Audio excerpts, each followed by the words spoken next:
If you're ever in South Florida, you might hear people say, Thanks God. Oh, let's make a party. Make the line. These are just a few phrases that make up a new formally recognized dialect, Miami English. It's super Miami to have our own Miami English dialect. Martha should know. She runs Martha of Miami, which sells clothing with sayings and items specific to Miami. She also knows how to make a really good cafecito. And you just keep whipping it. And then I like to do a little dance. Gives it more sazon. If you're from Miami, you have most definitely said, that's super cute, or that's super Miami, or bro. And she's right. We spoke to linguist Philip Carter about his super cool study.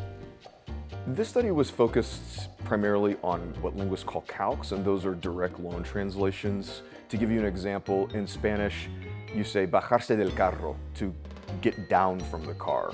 And so we hear folks in Miami say get down from the car rather than get out of the car, and it's based on the calqued expression, the literal translation, bajarse del carro. And it's not just Spanish speakers who use this dialect. Even Miamians who aren't fluent in the language have adopted it.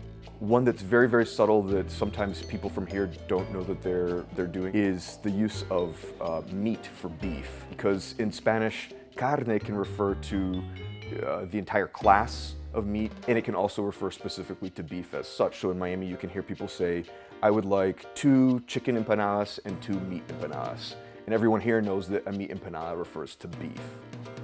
We decided to take this calque to the test. How would you order una empanada de carne? Could I have a meat empanada? I usually order that in Spanish. Yeah. That's a meat empanada. Carter's study traced the first use of Miami English to the end of the Cuban Revolution in 1959, when thousands of Cubans and Latin immigrants began settling in South Florida, like Martha's parents. You know, it's strange because our families came during a hard times when there was really this big wave of Cubans coming to the United States, especially in Miami. It was a change for our families, and now for us it seems so normal to speak English and Spanish, but back then it really wasn't praised. Folks are just really tired of being told that the way that they speak is wrong or incorrect. I mean, this is an entire community where the vast majority of people are bilingual or multilingual. And finally, the research begs the question, well, what's wrong with this way? What's wrong with the way that my grandmother says it? What's wrong with the way that my mother says it?